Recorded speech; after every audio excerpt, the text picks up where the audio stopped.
Hello and welcome to Raju Notes channel, your pit stop for weekly current affairs updates. The updates tailor-made for students taking all kinds of competitive exams like UPSC, civils, defense and placement interviews. Please subscribe to the channel and stay updated every Sunday.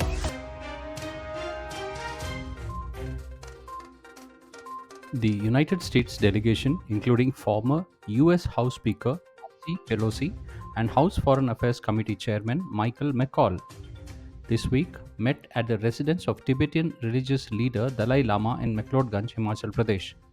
After meeting Dalai Lama, the US delegation participated in a cultural program organized by Tibetan government in exile at the Dalai Lama temple. On this occasion, former US Speaker Nancy Pelosi said President Joe Biden will soon sign a bill aimed to stress China to resolve the Tibet dispute. The Resolve Tibet Act calls on Beijing to resume talks with Tibetan leaders that have been stalled since 2010. She said that through this, their governance-related differences with China can be resolved peacefully. Nancy also said that while the bill aims to find a negotiated settlement between the two countries regarding Tibet, it also urged China to address the wishes of the Tibetan people related to their historical, cultural, religious, and linguistic identity. This 7-member American delegation will be present in Dharamsala for about 2 days.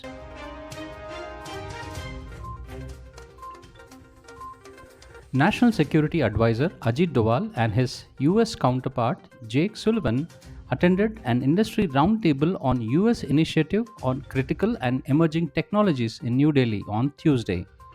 Both Indian and US National Security Advisor emphasized the importance of India and the US leading in technology.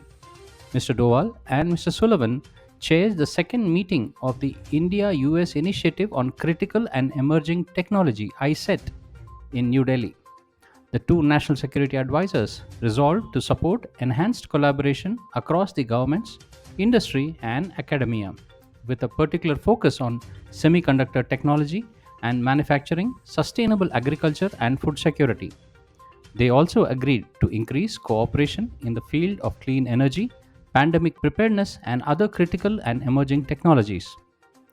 Besides, civilian and defense space technology cooperation will be further cemented by securing a career for the first ever joint efforts between NASA and ISRO astronauts at the International Space Station. It was also agreed to expand engagement with India and US investors in the semiconductor industry in India to continue building India's robust semiconductor and information communication technology ecosystem. All India Institute of Medical Science, AIIMS, New Delhi published the case study of India's first successful delivery of a child suffering from anemia with one of the world's rarest blood group, Rh17 antigen. Briefing the media on Tuesday, Obstetrics and Gynecology Head of Department at AIIMS Delhi, Dr. Neena Malhotra said that complications in pregnancy arose due to the incompatibility between the red blood cells of the mother and the baby in the womb, also known as alloimmunization. She added that the fetus received 6 blood transfusions through intrauterine transfusion inside mother's womb that reduced the chances of hydrops or heart failure. The biggest challenge in this case was obtaining the Rh17 antigen, which is so rare that it had to be bought from Japan.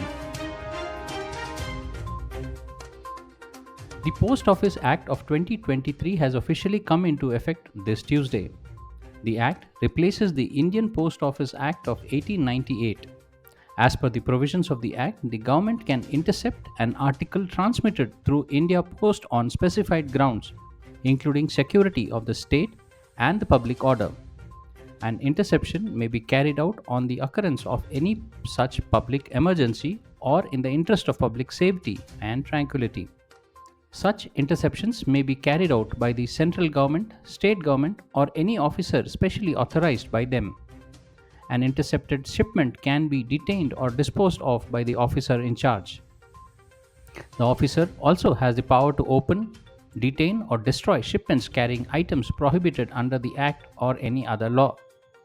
The Act also states that the Director General of Postal Services will be appointed as a head India Post. He will also have powers to make regulations on various matters including tariffs, for services and supply for postage stamps. The Parliament passed the Post Office Bill 2023 in December last year. It received the assent of the President of the India on 24 December 2023.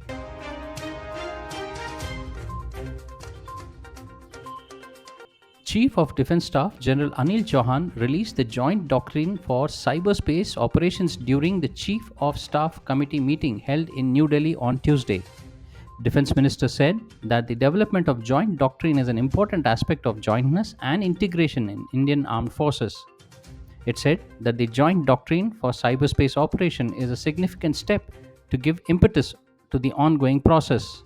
In addition to the traditional domains of warfare, including land, sea, and air, cyberspace has emerged as a crucial and challenging domain in the modern warfare. The ministry further added, operations in cyberspace need to be dovetailed into the national security fabric to create advantage and influence events in all other operational environments. The doctrine lays emphasis on understanding military aspects of cyberspace operations. It also provides conceptual guidance to commanders, staff, and practitioners in planning and conduct of operation in cyberspace.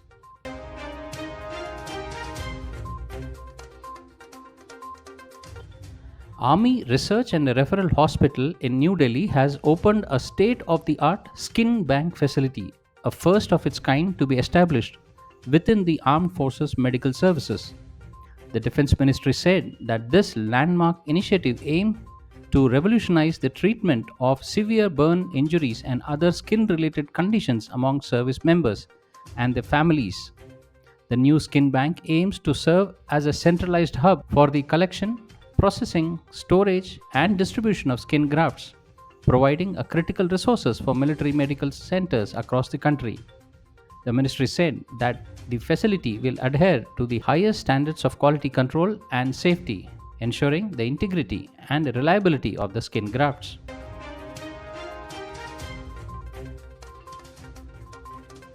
Globally acclaimed filmmaker Vinod Ganatra has become the first Indian to be conferred the prestigious Nelson Mandela Lifetime Achievement Award for South Africa for his contributions to the film.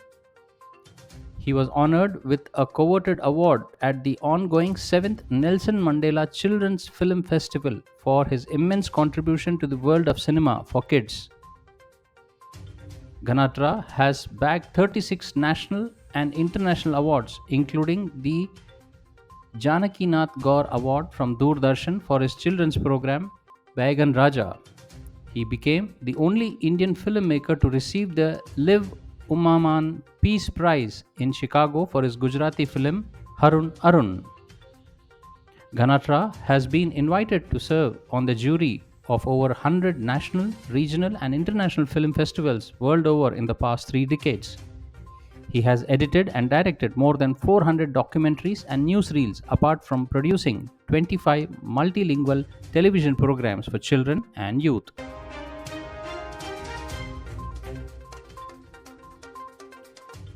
Russia's Putin, North Korea's Kim Jong-un signed deal to help each other if attacked. Russian President Vladimir Putin on Wednesday said he and North Korean leader Kim Jong-un have signed a partnership deal vowing mutual assistance in the event of aggression against either country. The deal was reportedly signed during a summit in Pyongyang as Putin visited North Korea after 24 years. The comprehensive strategic partnership deal comes amid Russia war in Ukraine.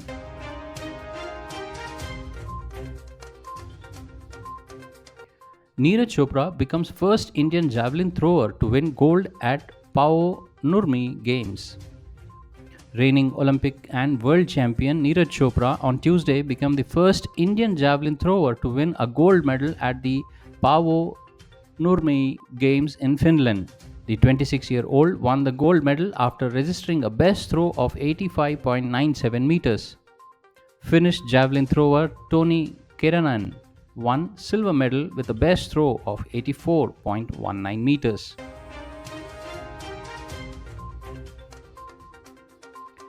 In Washington, NATO Secretary General Jens Stoltenberg underscored the need to expand cooperation between the Western military alliance and partners in the Indo-Pacific region.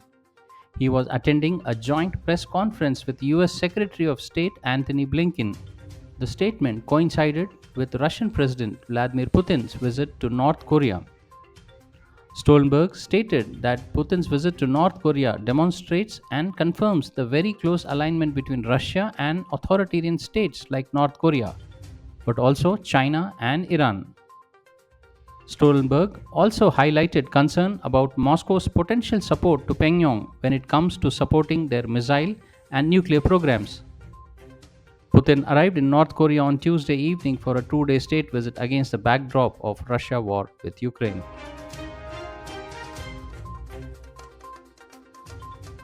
Israeli Prime Minister Benjamin Netanyahu dissolved his 6-member war cabinet less than a week after centrist opposition leader Benny Gantz and his ally Gadi Eisenkot resigned. A spokesman for the Israeli Defense Forces said that as far as it was concerned, it would not affect the chain of command. Mr. Gantz and Eisenkot quit over Prime Minister's leadership, including the lack of plan for post-conflict Gaza. The two former military chiefs had joined a national unity government with Mr. Netanyahu's right-wing coalition days after the start of war in October. The Israeli military launched a campaign in Gaza to destroy Hamas in response to an unprecedented attack on the South Israel on October 7th, during which about 1,200 people were killed and 251 others were taken hostage.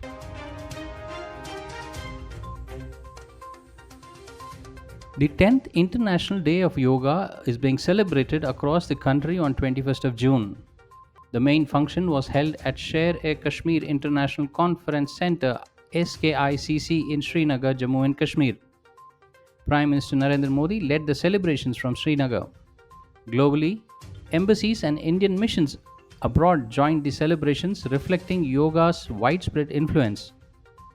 This year's theme, Yoga for Self and Society, emphasizes yoga's vital role in fostering both individual well-being and societal harmony.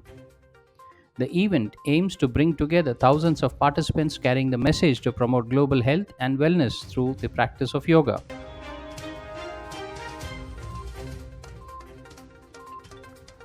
What deals did Putin sign during his visit to Vietnam?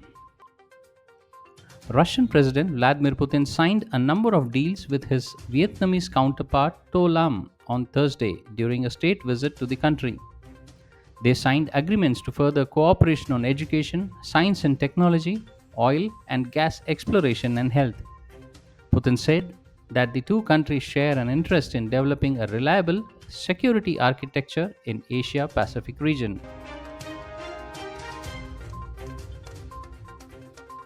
Major port at Wadhwan, Maharashtra. Cabinet approves development of an all-weather greenfield deep draft major port at Wadhwan in Maharashtra, being built at 76,220 crores. The port, linked to the national highways and railways, have a 1,000-meter long 9-container terminal, coastal and liquid cargo berth. The project involves reclaiming of 1,448 acres of area in the sea and the construction of 10.14 kilometer offshore breakwater and container cargo storage areas. The Centre has enacted a stringent law that aims to curb malpractices and irregularities in competitive examinations. The law entails provision for a maximum jail term of 10 years and a fine up to 1 crore rupees for offenders. In a notification published in the official gazette, the Ministry of Personnel said that the provisions of the law will come into force on 22nd of June.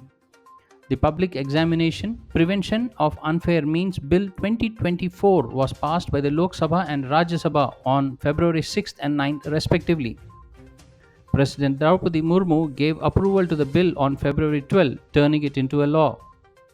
The Act aims to prevent unfair means in the public examination conducted by UPSC, Staff Selection Commission, National Testing Agency, Railway Recruitment Board, and Banking Recruitment Examination Bodies, amongst the others. Well, that's all, friends, for this week's updates. See you soon next Sunday on the same channel. Till then, take care. Bye bye.